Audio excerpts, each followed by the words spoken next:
The godown of Siddhartha Limited, Ahmednagar, caught fire on 15th June 2020. Records saved from fire show the following particulars. म्हणजे Siddharth limited नावाची company आहे, त्या कंपनीमध्ये 15 June 2020 रोजी आग लागली. त्याच्यामध्ये त्यांनी काही रेकॉर्ड सेव्ह केलं आणि त्या रेकॉर्ड जे सेव्ह केलं म्हणजे वाचवलं, त्यातून त्यांना खालील माहिती मिळालेली आहे. मग त्यांचा जो स्टॉक आहे तो stock on cost on 1st January 2019 60,000 आहे. Stock at on 31st December 2019 84,000 आहे. जनरली प्रॉब्लेम ओव्हरलुकिंग करत असताना त्याचे मंथ काय ते मंथ बघायचे. इथे जानेवारी डिसेंबर दिसते, म्हणजे याचाच अर्थ या प्रॉब्लेम मध्ये तुमचं फायनान्शियल इयर कसं असण्याची शक्यता आहे, जानेवारी डिसेंबर. काही प्रॉब्लेम मध्ये एप्रिल मार्च असं असतं. मग हे आपल्या लक्षात आलं पाहिजे. हे आपल्याला समजलं की आपल्याला लगेच प्रॉब्लेम मध्ये आपल्याला प्रिव्हियस इयर आणि करंट इयर आपल्याला लगेच कळतं. म्हणजे या ठिकाणी आपल्याला ओपनिंग स्टॉक दिला आणि क्लोजिंग स्टॉक दिला 19चा. त्यानंतर पुढे जे आहेत परचेसेस दिले लेस रिटर्न. रिटर्न जे आहेत ते लेस करून परचेसेस आपल्याला दिले, वेजेस दिले त्या वर्षाचे, सेल्सही तसेच दिले. त्यानंतर purchase less return 1st January to 15 जून ह्या डेट वरून आपल्याला लक्षात येतं. म्हणजे करंट पिरियड जो आहे तर आपल्या आग कधी लागली, 15 जून. म्हणजे त्यांनी आपल्याला अर्थातच असं अशी माहिती दिली, परचेसेस सेल दिले 1st January to 15 जून. म्हणजे याचा अर्थ काय होतो, तुमचा करंट पिरियड जो आहे तर तो जानेवारी ते जून आहे. म्हणजे तुमचं प्रिव्हियस इयर जे आहे तर ते कसं असलं पाहिजे, जानेवारी ते डिसेंबर. म्हणजे पहिलं प्रिव्हियस इयर जे आहे ते जानेवारी डिसेंबर आणि नेक्स्ट तुमचं आग लागल्याचं वर्ष जे आहे ते जानेवारी ते आग लागल्याची डेट. म्हणजे 1st January to till the date of fire असं तुमचं करंट पिरियड आहे. मग इथे करंट पिरियडच्या अमाऊंट तुम्हाला दिल्या, परचेसेस दिले, सेल दिले, त्यानंतर वेजेस सुद्धा त्या पिरियडचे तुम्हाला दिले. आणि नेक्स्ट पुढे सांगितलं gross profit remain at uniform rate. म्हणजे वेगळं काय सांगितलं नाही, मागच्या प्रॉब्लेम मध्ये जे केलंय तेच, की ग्रॉस प्रॉफिटचा रेट जो आहे कसा आहे, मागच्या वर्षी जो रेट होता तोच या वर्षी रेट आहे. मागच्या प्रॉब्लेम मध्ये हे आपल्याला सांगितलं नव्हतं तरी आपण तसंच केलं. म्हणजे प्रिव्हियस इयरचा 40% आपला ग्रॉस प्रॉफिट पर्सेंटेज आलं, नेक्स्ट इयरला आपण 40%च घेतलं. म्हणजे काय सांगितलं त्याने, युनिफॉर्म रेट, की जो मागच्या वर्षी आहे तोच या वर्षी आहे. इथेच आहे, जो मागच्या वर्षी असणार आहे रेट तो या वर्षी असणार आहे. पुढे सांगितलंय the stock salvage amounted to ₹8,000 and it was retained by Siddharth Limited. The godown was insured. म्हणजे 8,000 रुपयाचा माल वाचवला आणि गोडाऊन जे आहे तर ऑलरेडी इन्शुर्ड होतं. म्हणजे त्याची सिक्युरिटी जी आहे, इन्शुरन्स पॉलिसी त्याची उतरवली होती, एवढी आपल्याला माहिती दिली. आणि त्यावरून calculate the amount of claim to be lodge with insurance company. म्हणजे तुम्हाला कितीचा क्लेम दाखल करायचा आहे ती क्लेमची अमाऊंट शोधा. मग आता चला फर्स्टली आपण जे आहे तर आपली स्टॉक ऑन दी म्हणजे डेट ऑफ फायर आपल्याला माहिती पाहिजे. मग फर्स्ट डेट ऑफ फायर,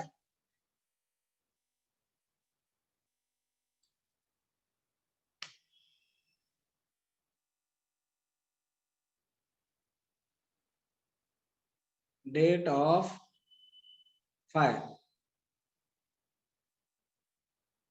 सांगा. Date of fire 15 June 2020.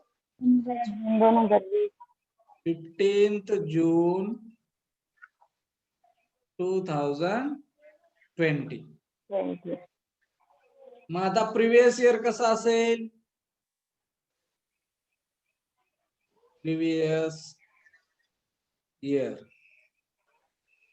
आणि करंट इयर या दोन गोष्टी आपल्याला शोधायच्या आहेत. आता प्रिव्हियस इयर जे आहे तर प्रिव्हियस इयर आपण बघूया.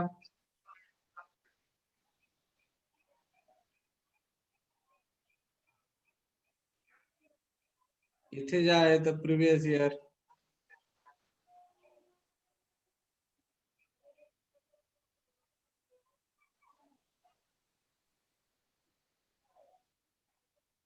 आणि हे जे आहे तर हे करंट इयर.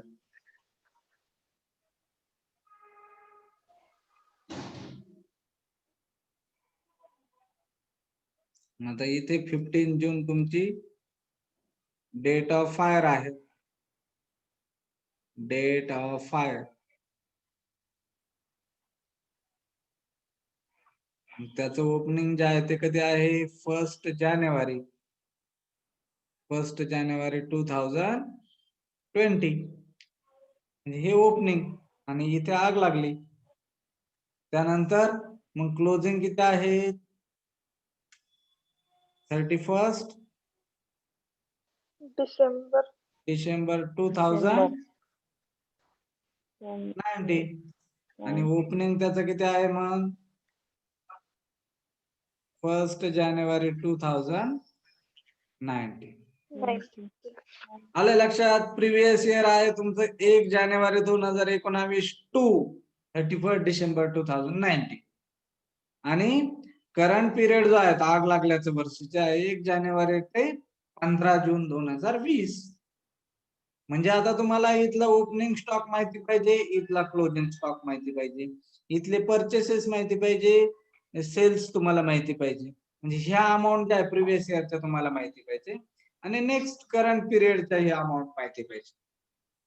म्हणजे प्रिव्हियस इयरचा जो ट्रेडिंग अकाउंट आहे तो तयार केल्यानंतर तुम्हाला इथे काय मिळेल? ग्रॉस प्रॉफिट मिळेल.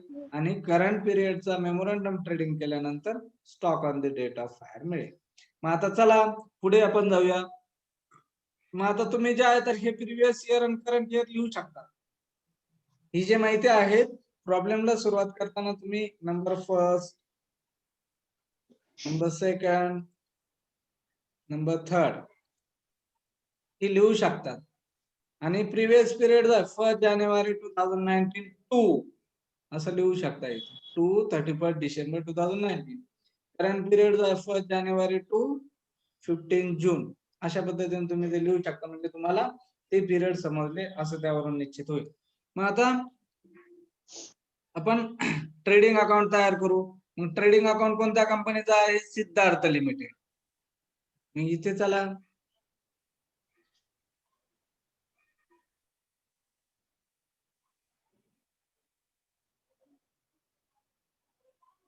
सिद्धार्थ लिमिटेड अहमदनगर.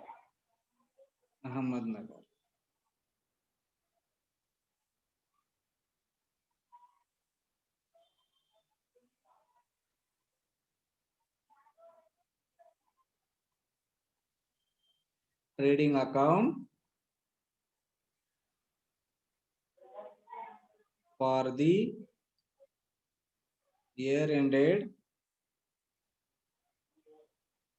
31st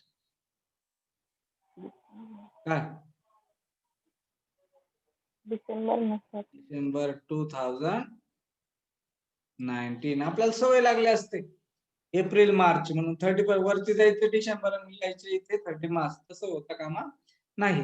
म्हणून 31 डिसेंबर 2019 जे आहेत आपलं ट्रेडिंग अकाउंट आहेत. मग आता चला इथे जे आहे ही डेबिट साइड, ही आहे क्रेडिट साइड.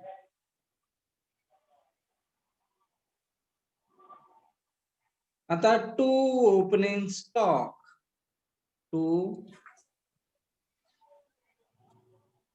Opening stock. आता ओपनिंग स्टॉक कधीचा आहे? किती ओपनिंग स्टॉक? 1 जानेवारी 2019 चा ओपनिंग स्टॉक 60,000 आपल्याला इथे दिला. आणि क्लोजिंग स्टॉक किती दिला? 31 डिसेंबर 2019 84,000 दिला. म्हणजे आता आपण हे दोन्ही घेऊन टाकू, ओपनिंग आणि क्लोजिंग. मग ओपनिंग स्टॉक जो आहे तो आहे 60,000. 60,000 रुपये. आणि इथे क्लोजिंग घेऊन टाकू by closing stock. Closing stock किती आहे तो? 84,000. 84,000 झालं. आता टू परचेसेस,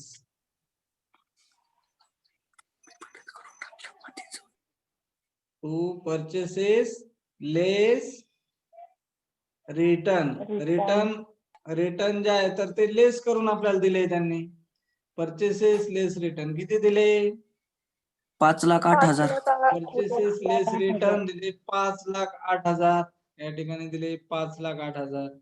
सेल्स पण दिले आपल्याला, सेल्स रिटर्न किती दिले? 7,20,000. 7,20,000. चला पुढे आता या ठिकाणी परचेसेस घ्यायचे 5,08,000. 5,08,000 आणि बाय सेल्स लेस Returns. आता सेल्स रिटर्न, सेल्स मधून लेस रिटर्न्स करून आपल्याला दिले किती दिले? 7,20,000. 7,20,000. 20,000. 20,000 झालंय. इथपर्यंत आलंय. त्यानंतर अजून एक आपल्याला डायरेक्ट एक्सपेन्सेस दिलेला आहे. प्रिव्हियस इयरचा डायरेक्ट एक्सपेन्सेस दिलाय आपल्याला इयर एंडिंगचा. इथे दिले बघा, wedges for the year. Wages. Wedges for the year दिले 20,000. कुठे घ्यायचे ते?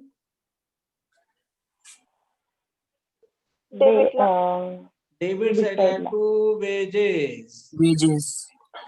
20,000. 20,000.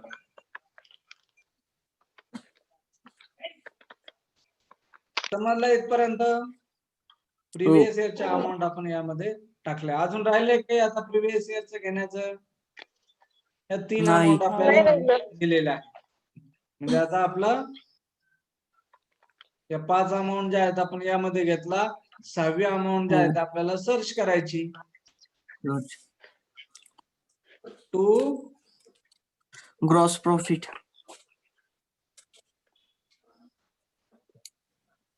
Gross profit.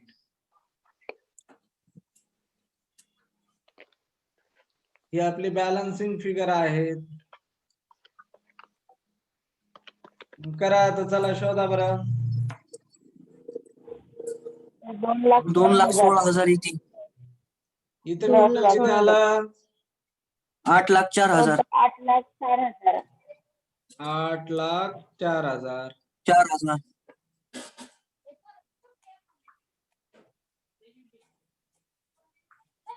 मग आता इकडे किती टोटल आलं? 5,68,000 आणि 5,88,000.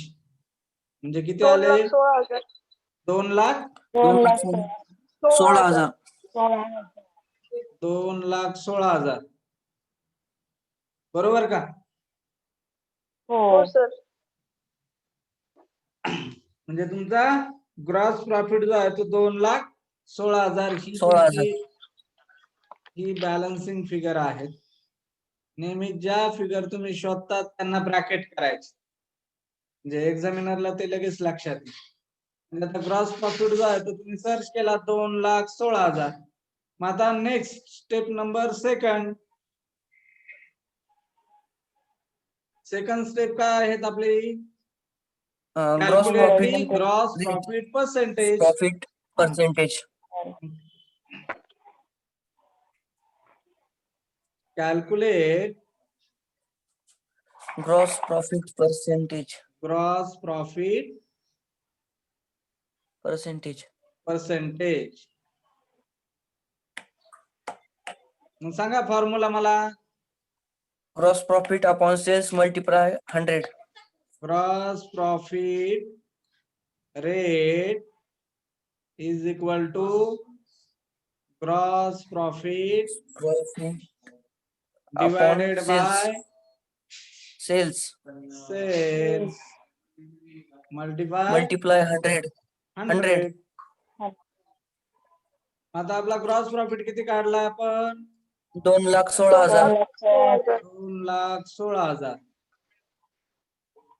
डिवायडेड बाय सेल्स किती आहे त्या वर्षाचा? 7,20,000. 7,20,000. 7,20,000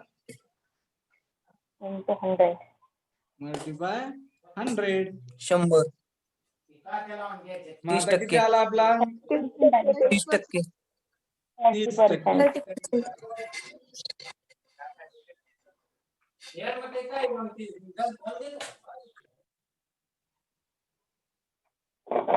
ग्रॉस प्रॉफिट पर्सेंटेज आपले किती आले 30%. 30%. मग आता आपल्याला पुढे काय करायचे तिसरी step Memorandum memorandum trading trading account. account. मग आता memorandum trading account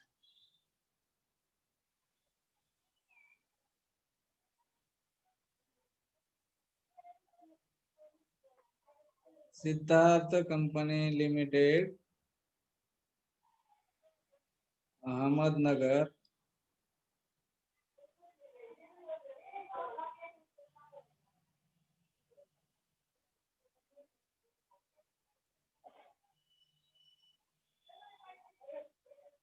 memo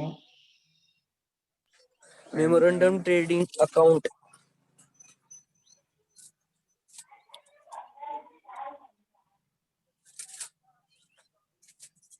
for the period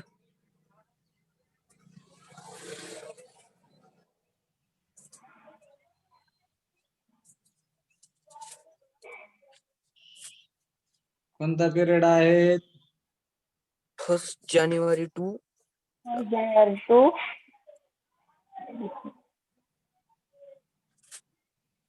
date of fire किती आहे 15 जून. 15 जून 2020. म्हणजे तुमची मेमोरंडम ट्रेडिंगची जी पिरियड जो आहे तो 1 जानेवारी टू 15 जून असा आहे. ही आहे debit side credit side. Credit side. मग आता लास्ट इयरचा क्लोजिंग जो आहे तो नेक्स्ट इयरचा ओपनिंग. लास्ट इयरचा क्लोजिंग स्टॉक किती आहे आपला 84,000. 84,000. म्हणजे तो नेक्स्ट इयरचा ओपनिंग झाला. मग इथे to opening stock 84,000. To opening stock 84,000. Next purchases Less returns. Purchases Less less return. Return किती दिले आपल्याला 1,80,000. 1,80,000. या पिरियडचे 1 जानेवारी ते 15 जून. इथे बघा परचेसेस रिटर्न फ्रॉम जानेवारी 1 टू 15 जून किती दिले 1,80,000. 1,80,000. सेल्स पण दिले आपल्याला. सेल्स दिले 2,46,000. 46,000. दोन्ही आपण घेऊया त्या ठिकाणी. इथे किती आहेत 1,80,000. 80,000. Bye cells Less return. लेस रिटर्न Return. किती दिले आपल्याला 2,46,000. 2,46,000. इथपर्यंत आलोय. आता पुढे आपल्याला दिलंय वेजेस. To wages. वेजेस किती दिले 16,200. 16,200.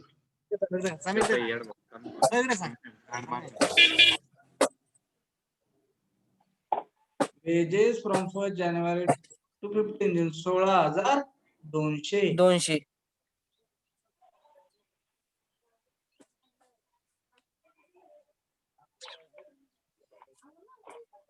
झालंय. इथपर्यंत आपल्याला अमाऊंट अवेलेबल आहे त्या आपण या ठिकाणी लिहिल्या. आता आपल्याला या ठिकाणी दोन अमाऊंट माहिती नाही, एक ग्रॉस प्रॉफिट आणि एक क्लोजिंग स्टॉक. Closing परंतु stock. ग्रॉस प्रॉफिटचे पर्सेंटेज आपल्याला माहिती आहे. मग gross profit carried down in bracket 30% Percent on sales return. Sales on sales. मग सेल्स किती आहे आपले टोटल 2,46,000. 2,46,000. मग या 2,46,000 गुणिले 30 30%. भागिले 100. 100. 73,800. 73,800. 800. म्हणजे आपले हे ग्रॉस प्रॉफिट आहे 73,800. म्हणजे आपली डेबिट हो. साइड आता आपल्याला माहित झाली. हो. डेबिट साइडचं टोटल जे आहे त्या टोटल करायचं, त्यातून क्रेडिट साइड लेस करायची. म्हणजे आपल्याला Debit side ची total 3,54,000. 3,54,000.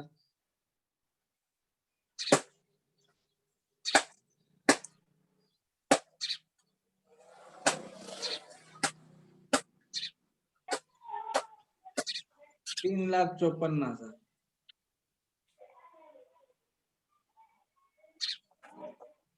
आता 3,54,000 2,46,000 गेले 1,08,000. 8,000. Bye closing stock Closing stock. Closing stock 1,08,000. 1,08,000. 8,000. मग आता हा क्लोजिंग स्टॉक ही आपली कोणती फिगर आहे? बॅलन्सिंग फिगर आहे. Stock on Balancing the date figure. of fire. यालाच आपण stock on the date of fire म्हणतो. Stock on the date of fire.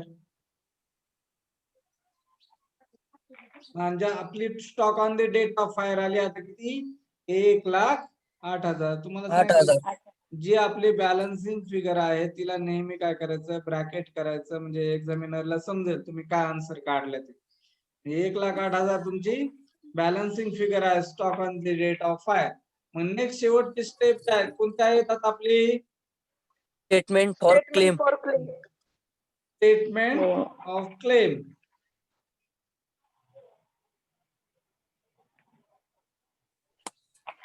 Of claim. Statement of claim जे आहे ते कॅल्क्युलेट करत असताना फर्स्ट आपण काय घेतो? Stock on the date of fire. Stock on the Date of fire. Of Fire. Fire. मग किती आले आपली stock on the date of fire? 1,08,000. 1,08,000. Less Less. Stock save. Stock saved. Stock Save. Save 8,000. 8,000. संपली. Stock save त्यालाच म्हटलं जातं stock Salvage. Always. ते किती आहे वाचवलेला माल 8,000. किती आहे आपला? 8,000. 8,000. म्हणजे 1 आपला lakh. 1,00,000. 1,00,000. Stock destroyed Destroyed by Destroyed fire. by fire. By fire किती आहे? 1 लाख. 1 लाख. 1,00,000. आपल्याला अमाऊंट ऑफ पॉलिसी कुठे दिली का? नाही. नाही. म्हणजे नाही दिली आपल्या का? अमाऊंट ऑफ क्लेम किती आहेत? 1,00,000. Amount of Claim Claim. rupees. Rupees 1,00,000. 1,00,000.